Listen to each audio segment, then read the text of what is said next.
The separation of religion and state is at the very heart of French democracy.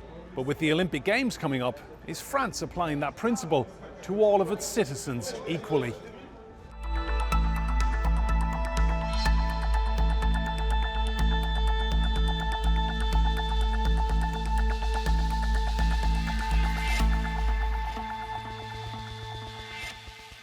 Hello and welcome to a very special edition of Roundtable here in Paris. I'm Enda Brady.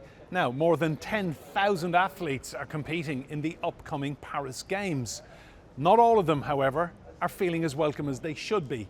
They feel they're being discriminated against because of their religion. So, is France's adherence to secularism actually working against the very people it was meant to protect? Hi, Nation! 24-year-old French basketball star Diaba Konate faces a dilemma. While she has found success in the US, her dream to represent France in the Paris Olympics appears to be out of bounds. The problem isn't her sporting ability, it's her hijab.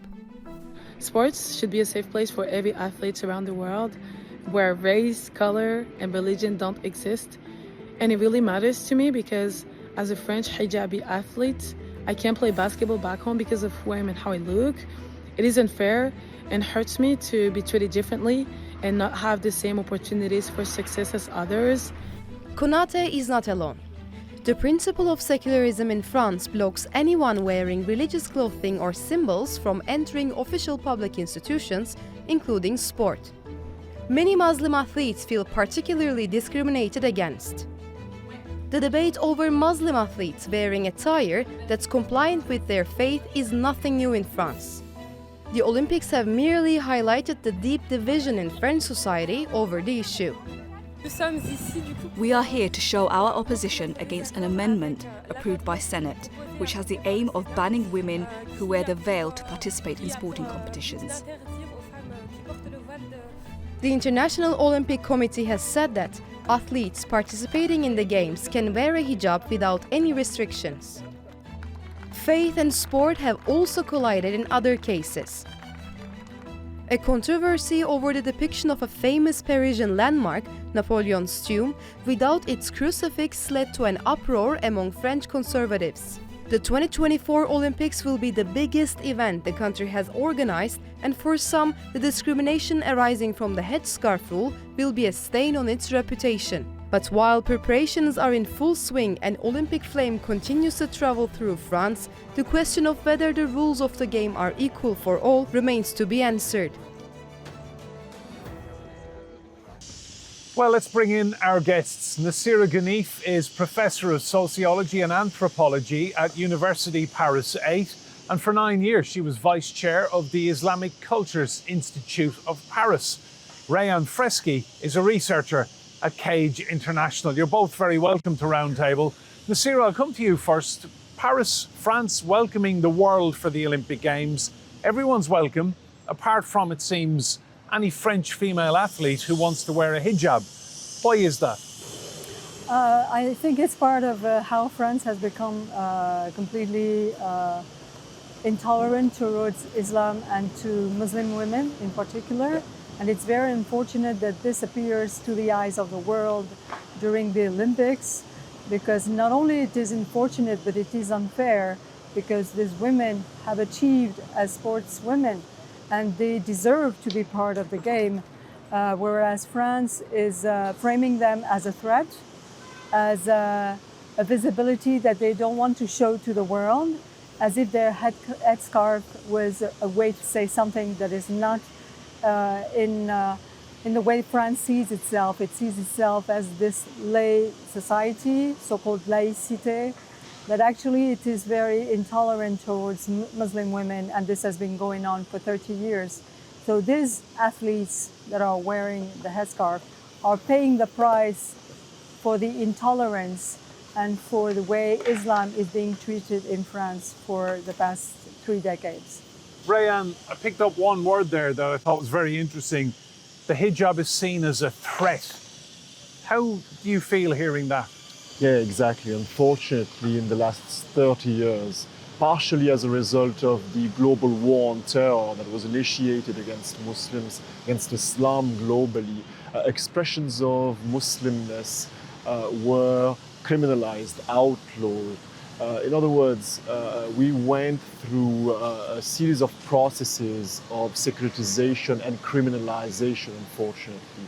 And France, in that regard, is quite a specific context because, as Nacira mentioned, a hijab has started to become an issue in the French political context.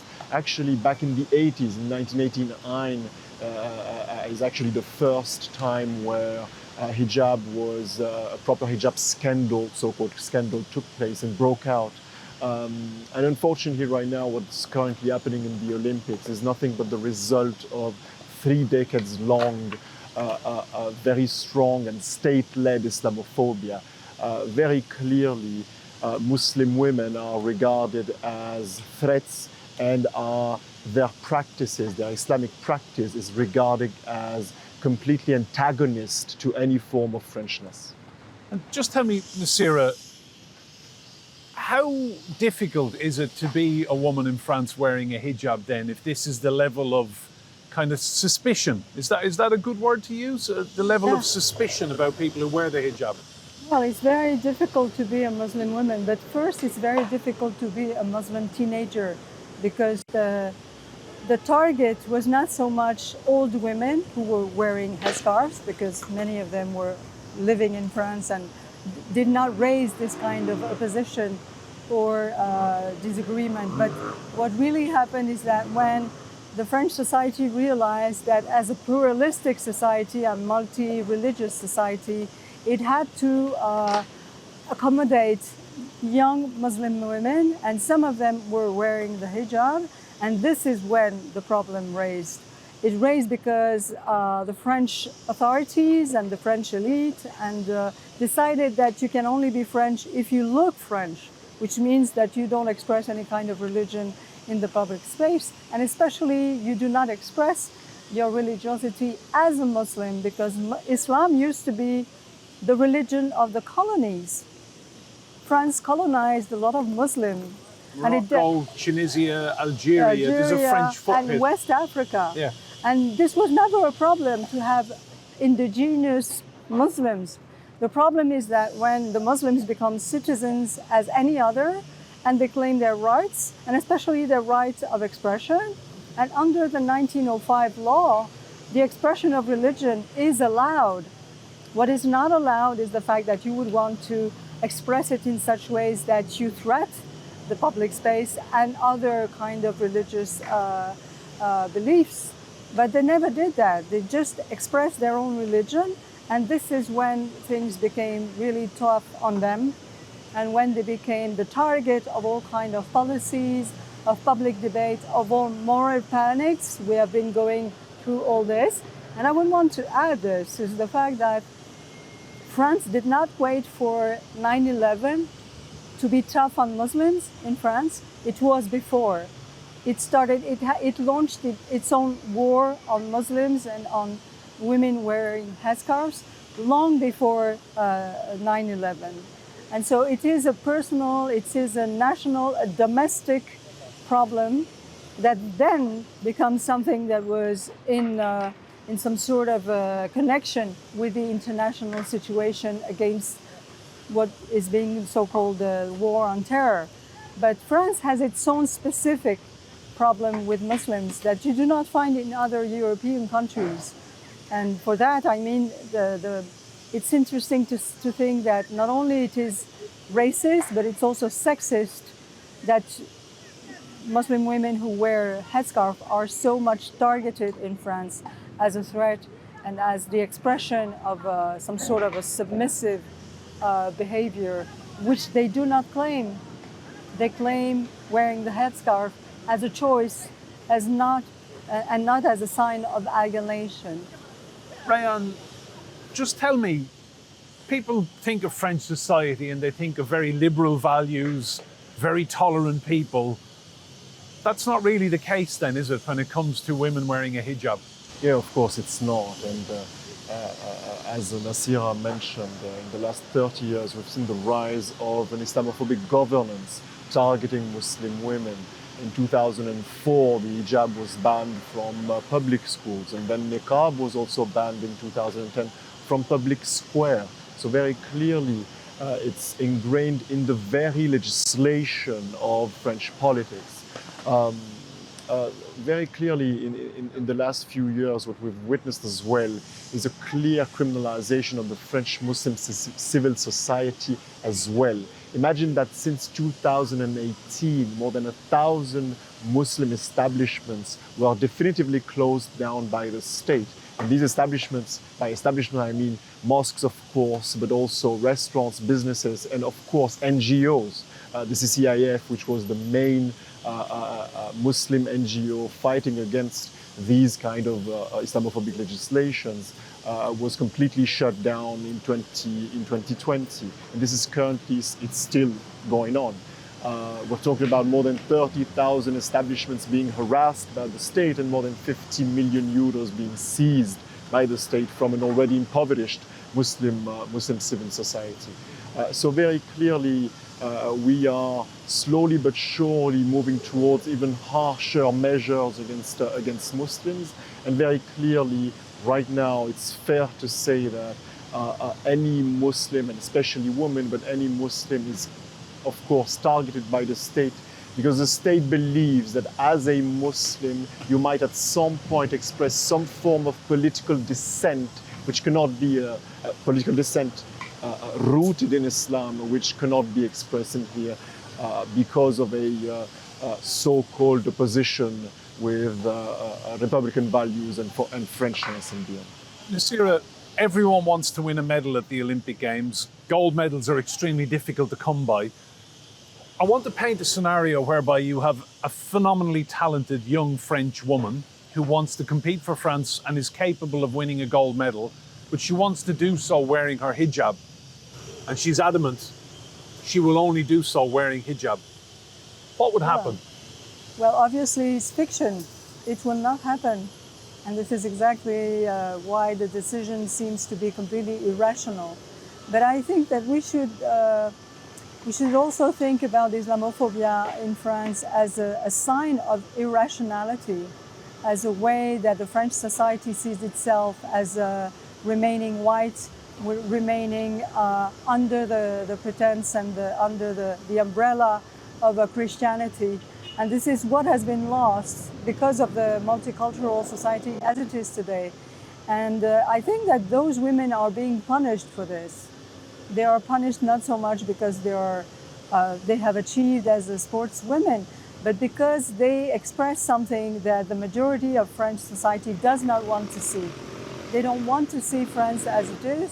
And those women, if they were allowed to compete, would have given the face of France as a face that is much more multicultural and open. This is quite irrational for the French society and for the French authorities who are welcoming the Olympics to bargain between winning a gold medal and appearing as an intolerant society, because this is how it is going to be viewed.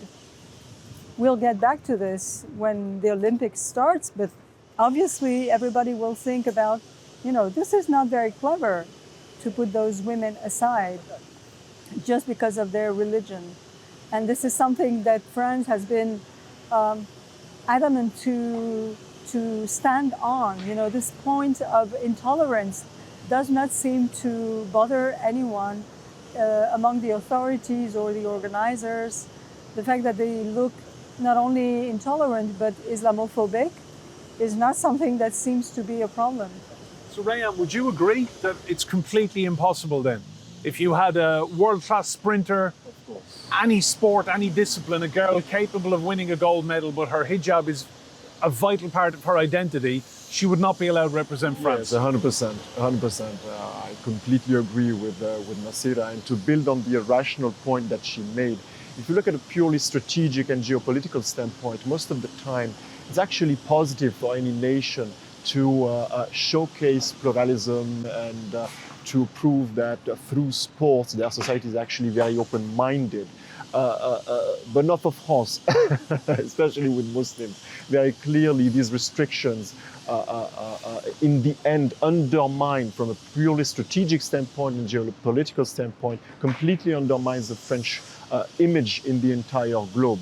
It's completely irrational.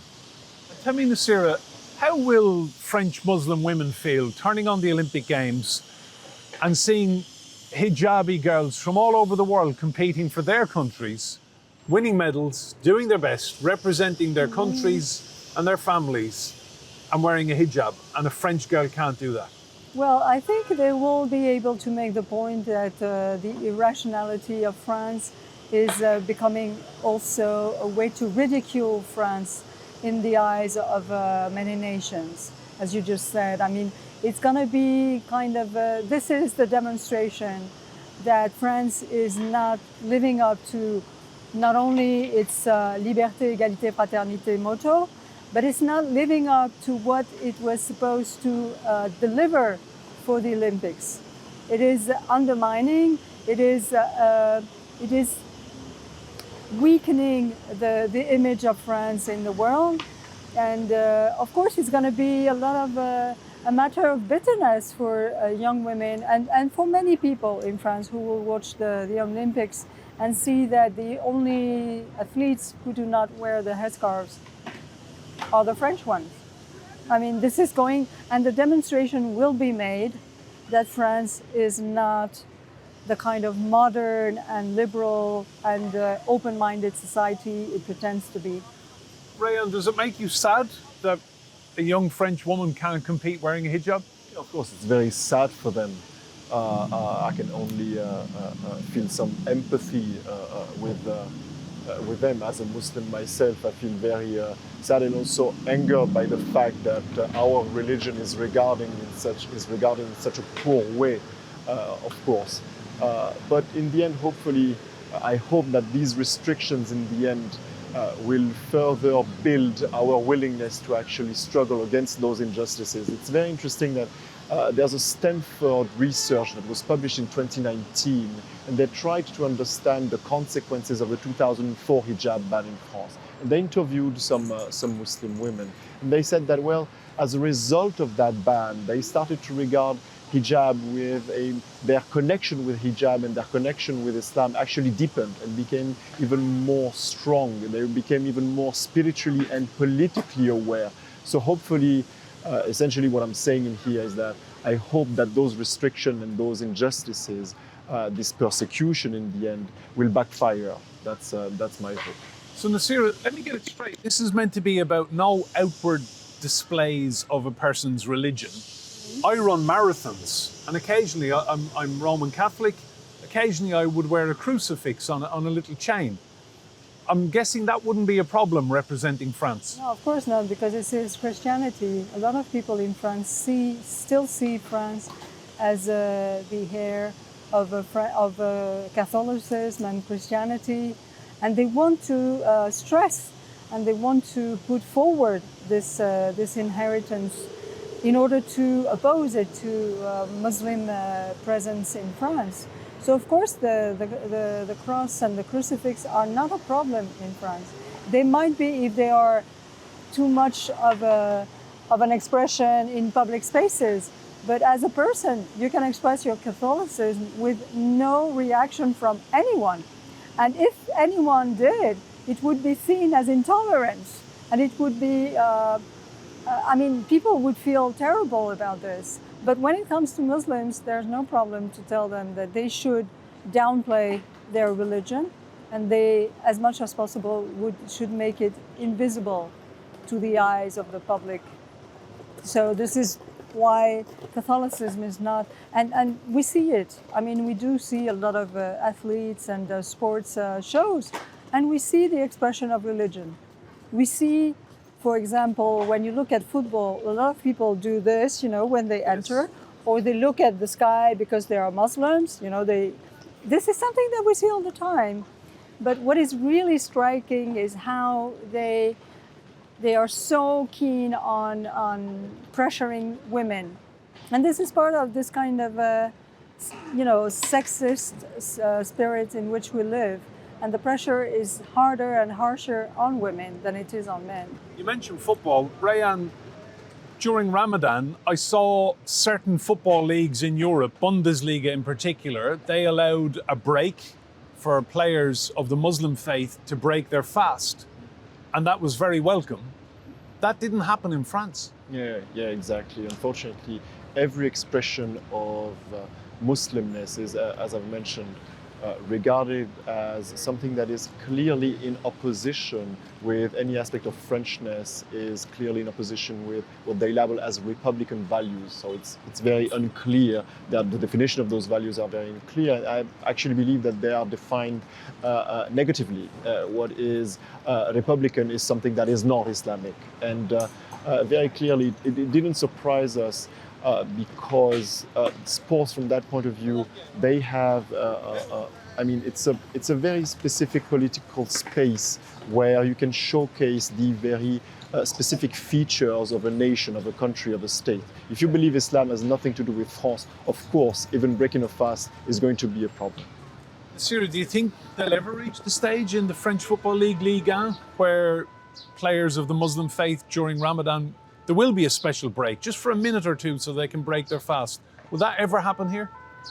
I think it would happen if it's not visible. At local level and in local teams, they would have this kind of arrangements because they want to address the comfort of their players. But the national teams, and especially those international teams, like PSG or others, they're obviously under the guise and the gaze of the state, of public, and especially those kind of secular entrepreneurs that make sure that nothing happens that could impede laïcité. So those are very keen on watching that this doesn't happen. The comfort of the players is not the first issue. The issue is about making sure that Islam is totally invisible, which doesn't happen. The organizations do not make the decisions they should, but the players show their face. And you can see the faith of many of them. It's just obvious, and they don't ask the permission to do so. I noticed as well, one of the best young female basketball players in France has recently left for the United States. And she said she was heartbroken because she couldn't play here wearing a hijab. So ultimately, talent is leaving France because of this, Rayan. Yeah, completely. And it's not just in the case of sports. There's a research that was published a few weeks ago that actually proved that tens of thousands of Muslim families are actually leaving the country as a result of the Islamophobic persecution we're currently facing in France.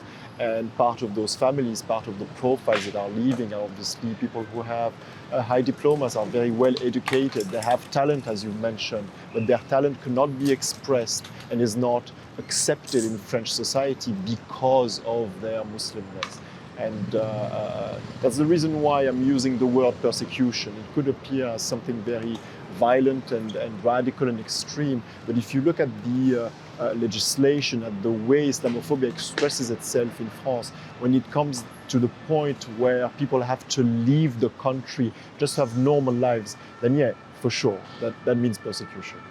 By the way, about this, it's also interesting to point out the fact that the persecution was very specific to Muslims with the 2004 law or the 2010. But there has been this law recently against separatism, which has expanded the space and the scope of persecution and of control, so much so that NGOs that are not religious, that are not Muslim, are under the pressure of recognizing the Republic values in order to be funded by the state. So that's really interesting to see that this obsession with Islam, with the fact that it's disloyal, that people would want to threaten the state, and of course move on to some sort of terrorism or radicalization, is something that has expanded so much so that now it threatens all kind of expressions of solidarity, all kind of expressions of wanting to be useful to to the community and to where you live. And a lot of people have to declare that they are not against the Republican values in order to be funded. And this has started with the Muslims, and now it has expanded to the whole society. Rayan, tell me, over the next few weeks, we will see many people win gold, silver, bronze medals. They will give interviews, and many athletes are devoutly religious, of all faiths. And in their interviews, they may praise God or they may thank God. Yeah. What would happen in France if a French athlete praised Allah in a victory interview after winning a medal? Just how would that be received? Of course, a massive scandal would break out. There would be a massive scandal in French media. Yeah, it already took place with some French athletes in the past. I wouldn't be surprised. That's actually what I'm expecting if such a praise would be expressed. It would be a scandal. Yeah, of course, Really? of course. Yeah, they will be monitored. Yeah. They will be narrowly monitored about what they say and what they declare.